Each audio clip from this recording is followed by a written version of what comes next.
নতুন এক গ্রাম, নতুন এক প্রকৃতি, আমরা ঘুরে ফিরি এবং আপনাদের মাঝে তুলে ধরি। আসসালামু আলাইকুম, কেমন আছেন সবাই? আশা করি সবাই ভালো আছেন। আজকে আমরা সোনারগাঁয়ের বৈদ্যবাজার টার্মিনাল থেকে নদী পার হয়ে চলে যাচ্ছি আবারও নতুন এক গ্রাম, নতুন এক প্রকৃতির মাঝে। আজকের গল্প চালিবাঙ্গা গ্রাম নিয়ে। চালিবাঙ্গা বাংলাদেশের কুমিল্লা জেলার অন্তর্গত মেঘনা উপজেলার একটি ইউনিয়ন। চন্দনপুর ইউনিয়ন থেকে আলাদা হয়ে 60টি গ্রাম নিয়ে চালিবাঙ্গা ইউনিয়ন প্রতিষ্ঠিত হয়। চালিবাঙ্গা প্রবেশের প্রথমেই পড়বে চালিবাঙ্গা বাগবাজার এবং বাগবাজার কেন্দ্রীয় ঈদগাহ।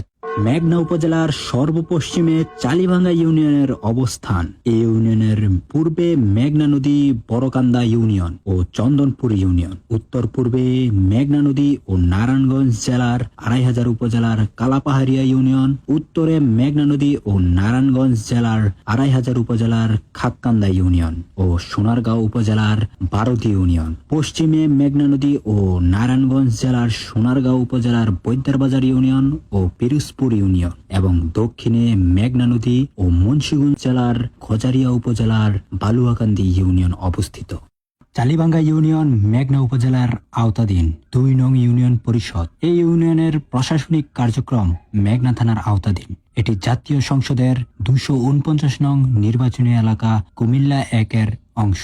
এই ইউনিয়নের গ্রামগুলো হলো বড়ইকান্দি, মৈশারচর, রামপ্রসাদের চর, ফরাজিকান্দি, নলচর, চালিবাঙ্গা, টিটির চর।